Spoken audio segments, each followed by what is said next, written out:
ग्रंथराज श्रीमद् भागवत महापुराण, पहला स्कंद, अध्याय संख्या 13, धृतराष्ट्र द्वारा गृह त्याग, और श्लोक संख्या 38। अथा जगाम भगवान नारद। अरे ये तो हो गया, 38 होगा, 39 होगा।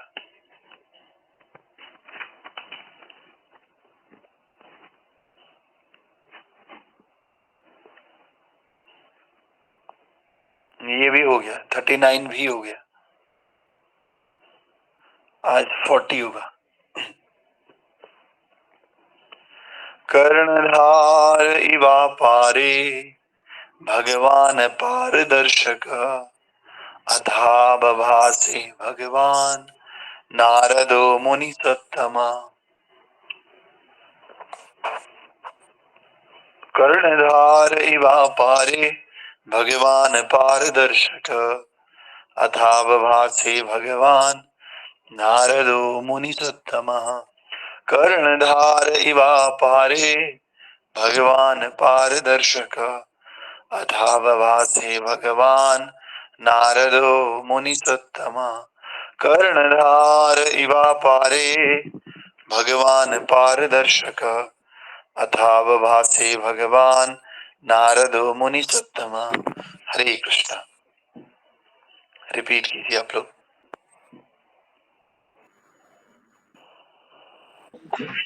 जय कृष्ण प्रभु जी, दंडवत प्रणाम। कर्णधार इवा पारे भगवान पारदर्शकः, अथा विभासे भगवान नारदो मुनि सत्तमः। गौर हरि। हरे कृष्ण प्रभु। कर्णधार इवा पारे भगवान पारदर्शका, अथा विभासे भगवानो नारदो मुनिषत्तमा। कर लीजिए, आप कर लीजिए।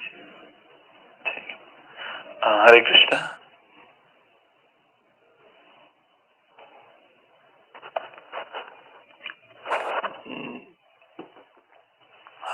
चलो, तो कल हमने देखा कि देवऋषि नारद आ गए। युधिष्ठिर महाराज, संजय आपस में चर्चा कर रहे थे। संजय ने कहा मेरे साथ तो धोखा हो गया, मैं जिनके साथ इतनी सेवा करता था, इतना अटैच था, वो मुझे बिना बताए चले गए। और अगर उनकी आंखें होती तो एक बार को मुझे इतना दुख नहीं होता, लेकिन वो तो आंखों से विहीन है, नेत्र विहीन है, तो मुझे तो बहुत दुख हो रहा है इस प्रकार से। तो मैं नहीं जानता वो कहाँ चले गए। तो युधिष्ठिर महाराज ये सब बोल ही रहे थे, तो इसी बीच में नारद जी अपना तंबूरा लेकर के वहां पर आ गए। तो युधिष्ठिर महाराज और उनके सारे भाइयों ने अपने अपने आसनों से उठ करके इनको प्रणाम किया, नारद जी को, और प्रणाम करके इनका स्वागत किया। स्वागत करते हुए युधिष्ठिर महाराज कह रहे हैं कि देव ऋषि, मैं ये नहीं जानता हूं कि मेरे दोनों चाचा कहाँ चले गए, धृतराष्ट्र भी और विदुर भी, और मैं उन तपस्विनी ताई को भी नहीं देख पा रहा हूं, जो समस्त पुत्रों की क्षति के कारण शोक से व्याकुल थी। तो गांधारी के बारे में भी मुझे कोई पता नहीं है। अब आगे क्या कह रहे हैं युधिष्ठिर महाराज, आप इस अपार महासागर में जहाज के कप्तान के समान है, और आप ही हमें अपने गंतव्य का मार्ग दिखा सकते हैं। इस प्रकार से संबोधित किए जाने पर देव पुरुष भक्तों में सर्वश्रेष्ठ नारद मुनि कहने लगे। तो अब नारद मुनि देखो कितने महान भक्त है। नारद मुनि आ जाएंगे तो थोड़ा डूबते हुए को तिनके का सहारा मिलेगा कि हाँ भाई नारद मुनि आ गए, ये कुछ करेंगे। तो इस प्रकार से उम्मीद लेकर के नारद मुनि को ग्लोरीफाई करते हैं और बोलते हैं कि आप ही कुछ कर सकते हो, क्योंकि आप सर्वश्रेष्ठ भक्त हैं, आप भगवान के। तात्पर्य वाय अर्चनीय वंदनीय प्रातः स्मरणीय जगत गुरु प्रभुपाद जी द्वारा श्रील प्रभुपाद की जय। तो प्रभुपाद बता रहे हैं, दार्शनिक चिंतक कई बार कई प्रकार के होते हैं, किंतु इन सब में सबसे महान वे होते हैं जिन्होंने भगवान का दर्शन प्राप्त कर लिया और भगवान की प्रेममयी दिव्य सेवा में अपने आप को समर्पित कर दिया। भगवान के ऐसे समस्त शुद्ध भक्तों में नारद मुनि प्रमुख हैं। अतएव यहाँ पर उन्हें सभी दार्शनिक भक्तों में श्रेष्ठ बताया गया है। तो बहुत तरह के योगी हैं, भक्त हैं, लेकिन जो भगवान की प्रेममयी सेवा करता है वो भगवान का सबसे बड़ा भक्त है। और इन भक्तों में भी नारद मुनि सबसे प्रमुख है जो भगवान की सेवा करते हैं। जब तक कोई प्रामाणिक गुरु से वेदांत दर्शन का श्रवण करके विद्वान दार्शनिक नहीं बनता, तब तक वह विद्वान दार्शनिक भक्त नहीं हो सकता। उसे अत्यंत श्रद्धालु होना चाहिए, विद्वान होना चाहिए और विरक्त होना चाहिए, अन्यथा वह शुद्ध भक्त नहीं होना हो सकता। भगवान का शुद्ध भक्त ही हमें अज्ञान सागर की दूसरी ओर जाने का मार्गदर्शन कर सकता है। नारद मुनि महाराज युधिष्ठिर के महल में आया करते थे क्योंकि सभी पांडव भगवान के शुद्ध भक्त थे और नारद मुनि आवश्यकता पड़ने पर उन्हें अच्छी सलाह देने के लिए सदैव तैयार रहते थे। तो इस प्रकार से भगवान का भक्त अगर बनना है, शुद्ध भक्त, तो उसके लिए हमें ज्ञान भी होना चाहिए और हमारे अंदर वैराग्य भी होना चाहिए और सबसे बड़ी बात हमारे अंदर श्रद्धा होनी चाहिए। बहुत सारे लोगों को मैंने देखा, श्लोक रटे हुए हैं, गीता की शिक्षाएं पता है, लेकिन उसके बाद भी बोलते हैं हाँ लिखा तो यही है लेकिन बाकी देखा किसने है। तो श्रद्धा नहीं है भगवान के विषय में। भगवान होते हैं और भगवान की प्रेजेंस, भगवान की उपस्थिति का अनुभव नहीं किया, तो इसीलिए आत्म साक्षात्कार प्राप्त भक्त नहीं होते, केवल ज्ञानी होते। श्लोक याद हो गए क्योंकि बुद्धि भगवान ने अच्छी दे रखी है। केवल श्लोक याद होने से, उसका अर्थ याद होने से कुछ नहीं होता है। वास्तव में श्रद्धा होनी चाहिए और श्रद्धा के साथ साथ हमारा अनुभव होना चाहिए, क्योंकि ये श्रद्धा पक्की तभी होती है जब हमारा अनुभव बढ़ता रहता है और अनुभव भगवान का भजन करके होते हैं। तो इस प्रकार से अनुभव होना चाहिए, तब जाकर के हम भगवान की भक्ति में स्थिर रह सकते हैं। वरना थोड़े दिन श्लोक याद कर लिए, थोड़े दिन श्रद्धा हुई, बाद में कुछ दिक्कत हो गई, अनुभव हुआ नहीं, तो हम छोड़ देते हैं भक्ति या बहुत कम कर लेते हैं। तो इसी प्रकार से नारद मुनि इस तरह के भक्तों में सर्वश्रेष्ठ है। अब नारद मुनि क्या बोलेंगे? नारद मुनि कह रहे हैं, माँ कच्चन सुजो राजन यदि ईश्वर वसम जगत लोका सपाल यस्य में वहंती बलिमीशितु सौ संयुक्त नति भूतानि स एव विनुनक्ति च। तो नारद मुनि ने कहा, हे धर्मराज, आप किसी के लिए शोक मत करो, क्योंकि सभी मनुष्य परमेश्वर के अधीन है। अतएव समस्त जीव तथा उनके नेता अपनी रक्षा के लिए पूजा करते हैं। वे ही सबको पास पास लाते हैं और वे ही सबको अलग करते हैं। तो हमें किसी के लिए भी शोक करने की आवश्यकता नहीं है, किसी के लिए भी अपना दिमाग खराब करने की आवश्यकता नहीं, क्योंकि परम भगवान श्री कृष्ण हम सबका नेतृत्व करते हैं। वही दो लोगों को पास पास लाते हैं और वही दो लोगों को अलग अलग करते हैं। वास्तव में अगर हमें चिंता करनी है तो भगवान के पास जाने की चिंता करनी है कि प्रभु आपने मुझे पैदा किया। गीता में भगवान कह रहे हैं कि मैं ही आप सबको क्रिएट करता हूँ, आप मेरे अंश हो। सोचो, ये मेरा हाथ है और इस हाथ को तोड़ के मैं अलग कर दूं तो मुझे ये हाथ अत्यंत प्रिय है, क्योंकि ये मेरा एक अंश है। उसी प्रकार से हम सब लोग भगवान को अत्यंत प्रिय है। भगवान बहुत प्रेम करते हैं हमसे, क्योंकि हम भगवान के अंश हैं। लेकिन हम भगवान से प्रेम करने के बजाय इस संसार में इधर उधर प्रेम को ढूंढते हैं और उसका नतीजा क्या होता है? नतीजा बहुत बुरा होता है, क्योंकि कहीं ना कहीं सब ने एक दिन छोड़ के चले जाना है। तो हम इस टेम्पररी प्रेम में पड़ जाते हैं और भौतिक प्रगति तो हो जाती है हमारी, लेकिन आध्यात्मिक प्रगति रह जाती है और अंत में रोना पड़ता है। इसीलिए हम सबको समझना चाहिए, संभल करके भगवान से प्रेम करना चाहिए। प्रेम करने की वस्तु वास्तव में केवल और केवल भगवान है। इसीलिए अब न संभले तो रोना पड़ेगा, नरक में गर्क होना पड़ेगा, तेरा ऐसा बुरा हाल होगा जो बताने के काबिल नहीं है। तेरा ऐसा बुरा हाल होगा जो बताने के काबिल नहीं है। बता नहीं सकते कि कैसा हाल होगा हमारा। इसीलिए हमें भगवान इतना प्रेम करते हैं हमसे, भगवान से प्रेम करना चाहिए, जो कि वास्तव में स्थायी प्रेम है और सर्वोच्च प्रेम है, लेकिन हम उस अस्थाई और सर्वोच्च प्रेम को छोड़ करके संसार में इधर उधर प्रेम की प्राप्ति करना चाहते हैं। ये वास्तव में हमारा दुर्भाग्य है, हमारे कलयुग वाले लोगों का दुर्भाग्य। हमारी कम बुद्धि है, हमारी मंद बुद्धि है। मंदा सुमंद मतयो मंद भाग्यायुपाधिता। हमारा भाग्य भी अच्छा नहीं है कलयुग वालों का, और हमारी बुद्धि भी अच्छी नहीं है। इसीलिए हम भगवान की प्राप्ति को करना छोड़ करके संसार में अन्य लोगों की प्राप्ति के लिए आगे कदम उठाते हैं। This is not very nice decision, this is not a intelligent decision. तो ये बुद्धिमता वाला कोई डिसीजन है नहीं, सबसे मूर्खता वाला डिसीजन है। तो आज बामन देव का प्राकट्य दिवस है, बामन द्वादशी, इसीलिए हमने बामन जी का स्तोत्र गाया। तो बामन जी जो है भगवान का अवतार है, तो इसके बारे में हम थोड़ा सा बताएंगे। उससे पहले एक बार वामन जी को याद कर लेते हैं।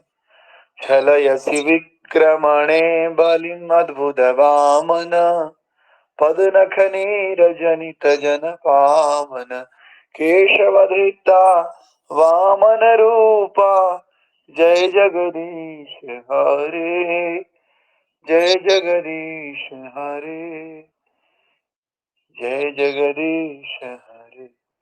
जय वामन देव जय वामन देव वामन देव जय वामन देव। तो हे संपूर्ण जगत के स्वामी, हे श्री हरि, हे केशव, आप वामन रूप धारण करके 3 पग धरती की याचना करके बलि को छल देते हैं। यह लोक समुदाय आपके पद नख स्थित शरीर से पवित्र हुआ। हे अद्भुत वामन देव, आपकी सदा ही जय हो। श्री श्री वामन देव भगवान की जय। तो why Vaman Dev is called Vaman Dev. Vaman Dev means बोने, छोटे बहुत, भगवान बहुत बोने हैं। तो आपको भगवान के बारे में बताता हूँ, इसकी शुरुआत कहाँ से हुई। तो आप सब लोग जानते हैं प्रहलाद महाराज जी को। प्रहलाद महाराज के पुत्र का नाम विरोचन है, विरोचन के पुत्र हैं बलि, बलि महाराज।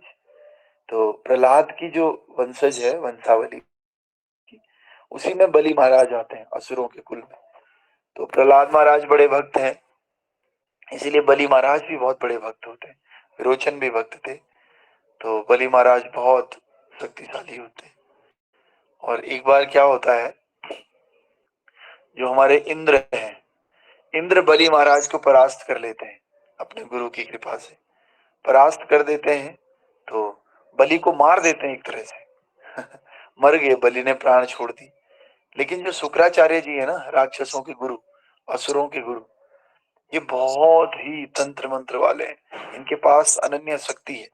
तो इस शक्ति के द्वारा ये यज्ञ करते हैं, और यज्ञ के द्वारा बलि को फिर से जीवित कर देते हैं। और बलि को जीवित करके, क्या नाम है इसका, बलि को जीवित करके दोबारा से युद्ध के लिए भेजते हैं। और इस बार जब युद्ध के लिए बलि जाते हैं, तो इंद्र को सिंहासन से नीचे उतार देते हैं। उतार करके पूरे स्वर्ग पे अपना अधिकार जमा देते हैं बलि महाराज, है कि नहीं। लेकिन इधर कश्यप ऋषि की 2 पत्नियां, एक पत्नी का नाम है दीति और एक का नाम है अदिति।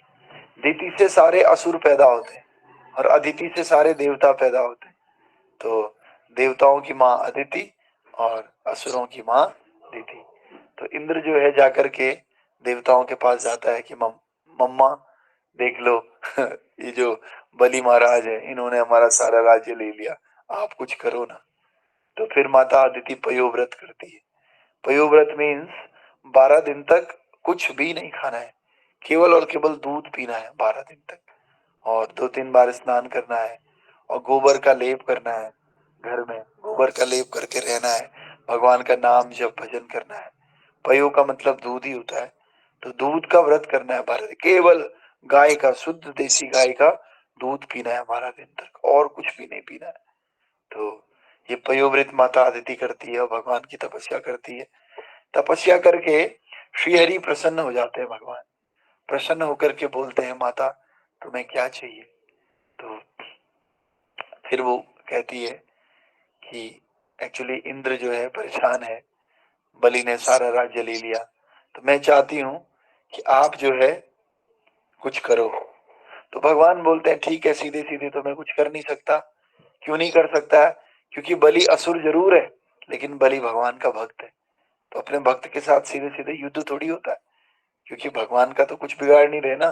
बलि महाराज भगवान की तो भक्ति कर रहे हैं। तो इसीलिए बोला कि ठीक है, मैं आपके गर्भ से जन्म लूंगा और एक ब्राह्मण का रूप लेकर के बलि के साथ छल करूंगा मैं। तो माता अदिति के गर्भ से भगवान वामन देव जी जन्म लेकर के आते हैं।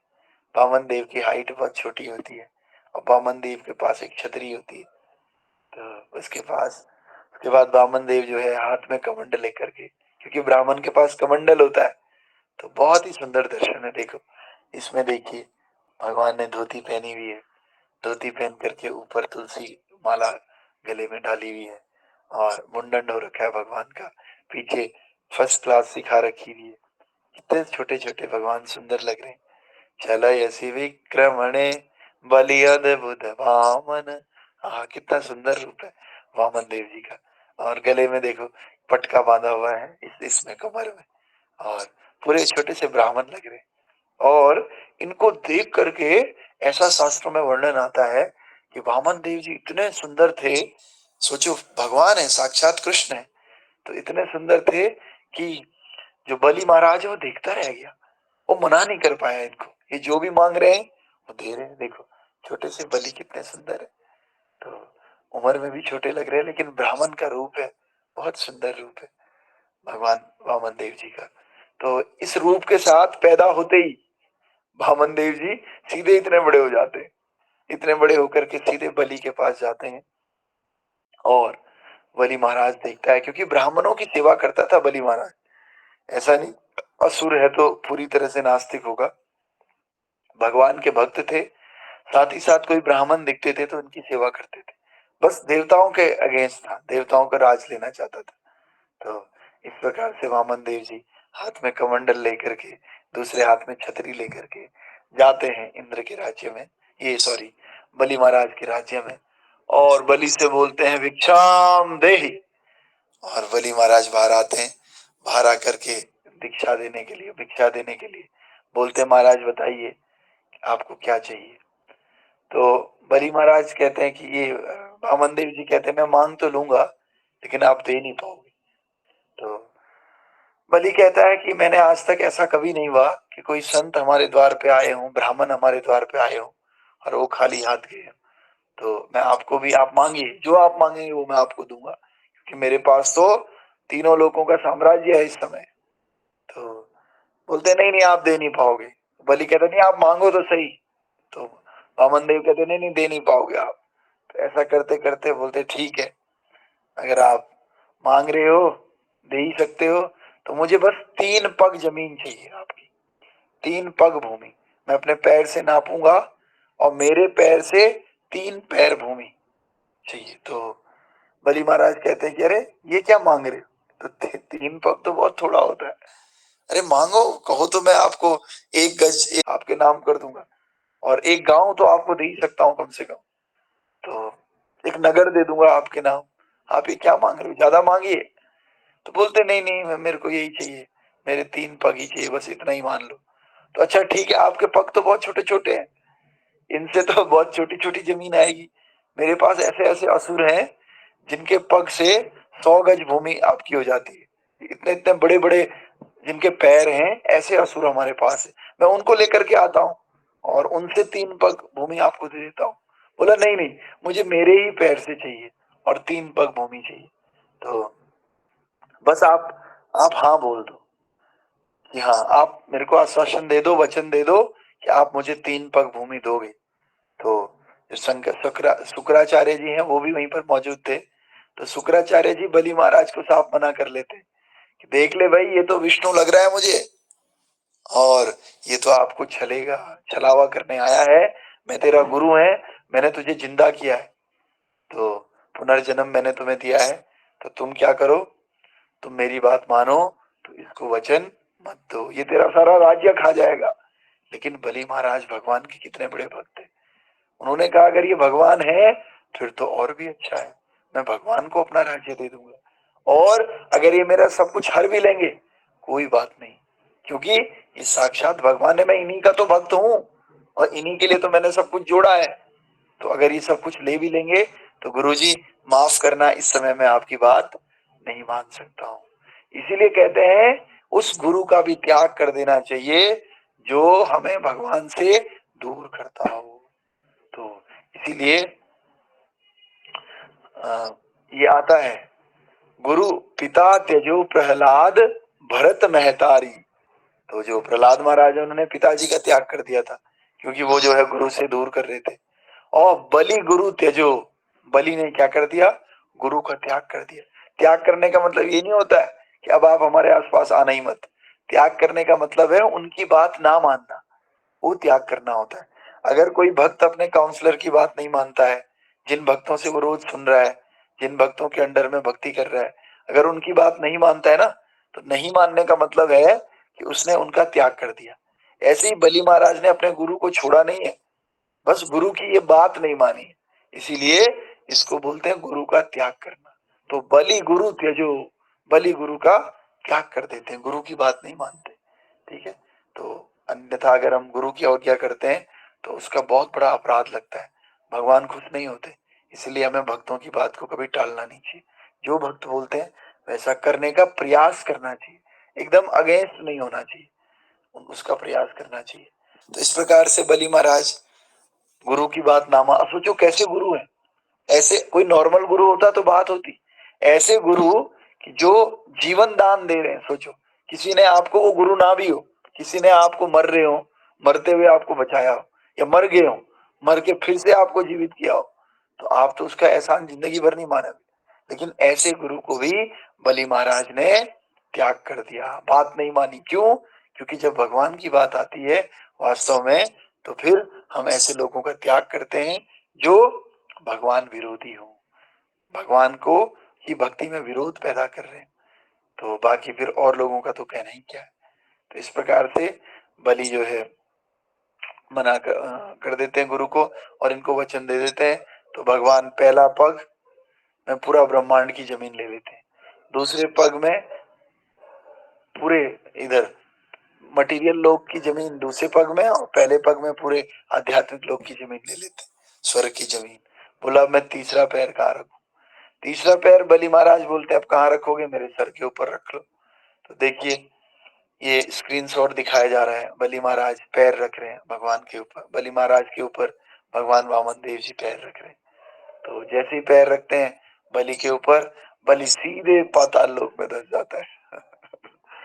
तो भगवान कहते हैं ठीक है, अब तू पाताल लोक में चले जा, और चल मैं इतना कर लेता हूँ, तुझे पाताल लोक का राजा बना लेता हूँ, तुम जो है पाताल लोक के राजा बनना। तो बलि महाराज कहते हैं महाराज मैंने आपकी इतनी बात मानी, अपने गुरु का भी त्याग कर दिया, गुरु की बात नहीं मानी शुक्राचार्य जी, तो एक काम तो कर लो कि मैं चाहता हूँ कि आप भी मेरे साथ वहीं रहो। और भगवान खुश हो गए इनसे कि भाई दो पग तो दे ही दिया, तीसरा पाताल में रहने को भी तैयार है, अपने गुरु को भी छोड़ने को तैयार है। भगवान बहुत खुश होते हैं अगर आप अभक्तों का संग छोड़ देते हो ना, भगवान बहुत खुश होते हैं। सोचो ऐसा गुरु जिसने इनको जिंदा करवाया, उसकी बात ही नहीं मान रहे भगवान के लिए। और हम जिसने थोड़ी बहुत मटेरियली मदद कर दी हमारी, हम सोचते हैं बाप रे नहीं, उसको कैसे त्याग कर सकते हैं? नहीं भाई, मेरे दोस्त ने बोला है, मेरे चाचा जी ने बोला है, उन्होंने बहुत सपोर्ट किया है। अरे ठीक है, लेकिन अगर वो भगवान की भक्ति में विरोध बन रहे हैं तो उनका त्याग करना है। प्रहलाद पिता त्यजो प्रहलाद भरत महतारी, बलि त्यजो गुरुदेव। बलि ने गुरुदेव का त्याग कर दिया, प्रहलाद जी ने पिताजी का त्याग कर दिया, और भरत ने अपनी माता का त्याग कर दिया कि जो राम का नहीं वो किसी काम का नहीं है। तो इस प्रकार से हम लोगों को भी ऐसे छोटे छोटे त्याग करने चाहिए। जब हम छोटे छोटे त्याग करते हैं ना, भगवान बहुत प्रसन्न होते हैं। वरना घर में दीपक जलाना, आरती करना, ये तो पूरी दुनिया कर रही है। ये तो जो भक्ति में नहीं भी है, जनरली सब लोग पूजा करते हैं। हम क्या विशेष करते हैं भगवान को प्रसन्न करने के लिए? तो हमें छोटे मोटे त्याग करने चाहिए बलि महाराज की तरह। तो इसी प्रकार से भगवान बहुत प्रसन्न होंगे। जब हम ऐसे त्याग करते हैं ना, तो भगवान हमारे सेवक बन जाते हैं। वैसे ऐसा होता तो नहीं है, लेकिन भगवान सेवा करने को तैयार हो जाते हैं। तो और अभी अभी भगवान सेवा लेने को भी तैयार नहीं। तो इस प्रकार से भगवान कहते हैं आपको मेरे साथ ही रहना पड़ेगा। तो भगवान कहते हैं हाँ तेरे साथ क्या, मैं तेरा द्वारपाल बन के रहूंगा पाताल लोक में। तो भगवान जो है पाताल लोक में द्वारपाल की तरह रहने लगे बलि महाराज के साथ। तो फिर लक्ष्मी देवी सोचती है कि यार 1 महीना हो गया, 2 महीना हो गया, कहाँ चले गए हमारे पति देव। तो नारद जी ने बताया आपको पता है वो तो पहरेदारी कर रहे हैं पाताल लोक में बलि महाराज की, अगर आपको उनको वापस बुलाना है तो आपको बलि महाराज को खुश करना होगा। तो तब लक्ष्मी मैया बलि महाराज के पास जाती हैं और जाकर के उनको भाई बना लेती हैं कि आप मेरे भाई हो और मेरे पति को छोड़ दो। तो फिर वो वचन देता है, बलि महाराज वचन देते हैं कि अब से तुम मेरी बहन हो तो मैं तुम्हारे काम पूरा करूंगा, आपके पति को की रक्षा भी मैं कराऊंगा और आपकी रक्षा भी मैं करूंगा। और भगवान को वापस वैकुंठ में भेज देते हैं। तो इसीलिए तभी से तो ये रक्षाबंधन का त्योहार है। ये न बंधो बलि राजा, ऐसे बोलते भी हैं पंडित लोग आकर के जब धागा बांधते। तो श्री लक्ष्मी देवी ने धागा बांधा था बलि महाराज को अपना भाई बना करके, इसीलिए रक्षाबंधन होता है। इसके बाद द्रौपदी और भगवान श्री कृष्ण का भी आता है, लेकिन ये बाद में। इससे पहले बलि महाराज और द्रौपदी का, ये लक्ष्मी माता, इन दोनों का ये लीला है। इससे पहले भी एक लीला हुई थी, वो थी इंद्र और इंद्र की वाइफ के बीच में। इंद्र की वाइफ ने इंद्र को धागा पहनाया था कि जाओ इससे आपकी रक्षा होगा, तभी तो बलि महाराज को मार दिया था इस धागे की वजह से। तो ये प्रेम का धागा था, रक्षा का धागा था। ये जरूरी नहीं था कि बहन भाई के बीच में हो, ये पति पत्नी के बीच में भी होता था। आप लोगों को अजीब सा लगेगा लेकिन वास्तव में शुरुआत इसकी पति पत्नी से हुई थी, रक्षाबंधन की। तो ऐसे तो नहीं लिखा हुआ है कि भाई बहन रक्षाबंधन, केवल रक्षाबंधन है ना। तो रक्षा तो कोई भी किसी की कर सकता है। तो सबसे पहले रक्षा का सूत्र बांधा था इंद्र की पत्नी ने इंद्र को, सची देवी ने इंद्र को बांधा था, ठीक है। फिर उसके बाद दूसरा इन्होंने बांधा था, लक्ष्मी देवी ने बलि महाराज को, तीसरा द्रौपदी ने कृष्ण को बांधा था। तो इन 2-3 घटनाओं की वजह से हम रक्षाबंधन मनाते हैं। श्री श्री वामन देव भगवान की वामन द्वादशी महामहोत्सव की जय। श्रील प्रभुपाद गुरु महाराज की जय। अनंत कोटि वैष्णव वृंद की जय। नामाचार्य श्री दास ठाकुर की जय। पिताय गौर प्रेम आनंद हरि हरि बोल। तो आप सभी भक्तों का स्वागत, धन्यवाद। अब 10 बजे से पहले पहले आपको पारण करना है।